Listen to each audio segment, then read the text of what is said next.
Ya, bisa sementara itu Kejaksaan Agung menetapkan satu tersangka baru dalam kasus dugaan suap terkait vonis lepas kepada terdakwa korporasi kasus korupsi ekspor CPO. Tersangka baru berinisial MSY. Tersangka baru MSY merupakan Social Security Legal Wilmar Group. MSY ditahan selama 20 hari ke depan di Rutan Salemba, Jakarta. Selain menetapkan tersangka baru, Kejagung juga telah melakukan penggeledahan di 3 lokasi dan menyita 2 mobil mewah. Sebelumnya, Kejagung telah menetapkan sebanyak 7 tersangka dalam skandal suap vonis lepas kasus minyak goreng.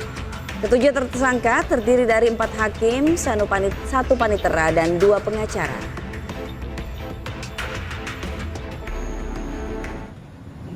Keterangan saksi dan dokumen baik yang diperoleh pada hari ini maupun 2 hari yang lalu, penyidik menyimpulkan telah ditemukan 2 alat bukti yang cukup sehingga pada malam ini menetapkan 1 orang tersangka atas nama MSY. Ya, atas nama MSY, di mana yang bersangkutan sebagai Social Security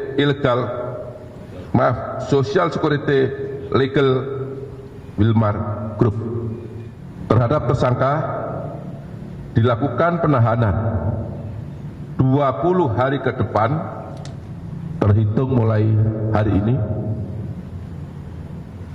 di Rutan Salemba, Cabang Kejaksaan Agung Republik Indonesia berdasarkan surat penahanan nomor 28 tanggal 15 April 2025. 4 hakim yang terjerat suap kasus ekspor minyak goreng pernah jadi sorotan publik saat menangani kasus-kasus besar. Ya, mulai dari sidang kasus KM 50, pembunuhan Brigadir Joshua, penyiraman penyidik KPK Novel Baswedan, hingga kasus yang menjerat petinggi FPI Rizik Syihab.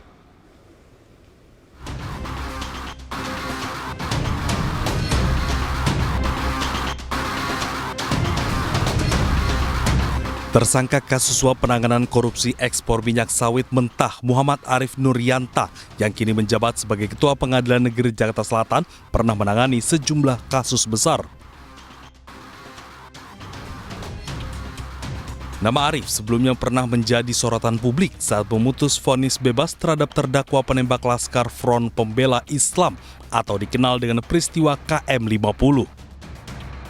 Selain itu, Arif juga pernah menjatuhkan vonis bebas terhadap selebritas Ashanti pada 2019 dalam kasus pencemaran nama baik senilai 14,3 miliar. Tersangka lainnya, Hakim Ali Muhtarom, juga jadi sorotan. Ia merupakan salah satu hakim Pengadilan Tipikor Jakarta yang sempat menangani sejumlah perkara seperti kasus korupsi PT Asabri, kemudian kasus korupsi mantan Gubernur Papua Lukas NMB, kasus korupsi BTS 4G Kemenkominfo, hingga menangani perkara korupsi impor gula. Dalam kasus ini menjerat mantan Menteri Perdagangan Thomas Lembong. Usai Ali Muhtarom jadi tersangka, posisinya dalam penanganan perkara ini digantikan hakim lain.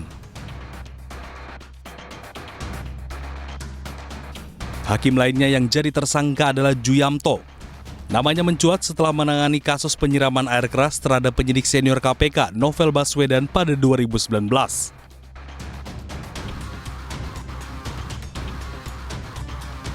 Saat itu, Juyamto memvonis 2 terdakwa penyiraman, masing-masing 2 tahun dan 1,5 tahun penjara. Selain itu, Juyamto juga pernah menangani perkara perintangan penyidikan kasus pembunuhan berencana terhadap Brigadir Yosua Huta Barat yang menjerat Verdi Sambo. Beberapa waktu lalu, Juyamto menjadi hakim tunggal dalam sidang pra-peradilan yang diajukan Sekjen PD Perjuangan Hasto Kristianto.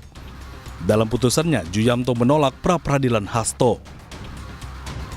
Adapun Hakim Agam Syarif Baharudin pernah menangani perkara kasus korporasi termasuk di sektor kelapa sawit hingga kasus yang menyeret petinggi FPI Rizik Syihab.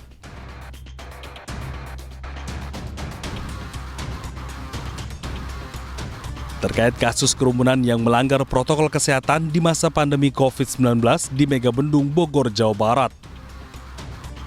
Tim Liputan iNews melaporkan.